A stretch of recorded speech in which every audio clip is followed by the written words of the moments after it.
We lost so much. We just lost so much. I believe if all this hadn't happened when I was a child, things would have been better in life. This is Hughes Van Ellis. He and his attorney, Demario Solomon Simmons, sat down with Newsy to share his story of perseverance and hope following the 1921 Tulsa Race Massacre. He and his sister Viola Fletcher are among the only living survivors of one of the most brutal attacks against blacks on U.S. soil. He was barely one when white mobs began burning homes and businesses around Greenwood, an area in Tulsa famously known as Black Wall Street. I remember what my sister Viola told me.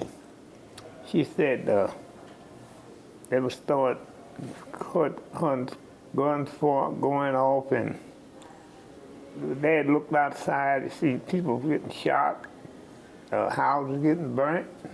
So there's only 6 little kids aboard. I was a baby.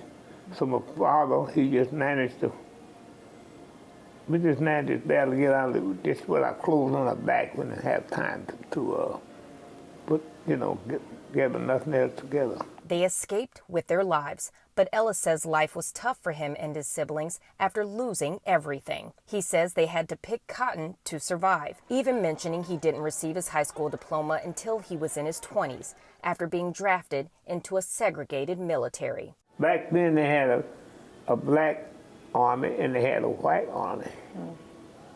And you see a little different than the white army. Sometimes you couldn't get supplies you needed in the black army, sometimes you couldn't. Sometimes they weren't able to get you shoes or stuff like that, Just married and expecting a baby, Ellis's unit traveled to India and Saipan, where he says they fought alongside the British Army. Wow. And how did that make you feel, knowing that you survived an attack on your family? That made me feel like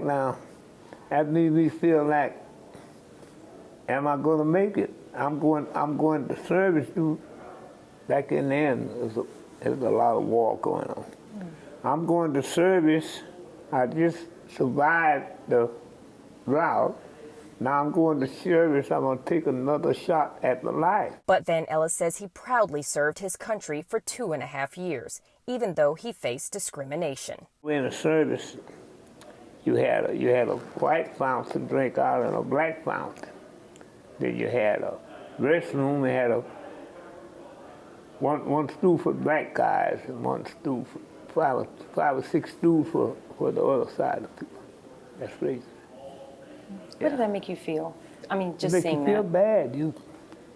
Just make you feel so bad, But you're in the service and you have to do your duty, So you have to live with it. Now he's in a battle of a different sort, fighting for reparations. We were left with nothing.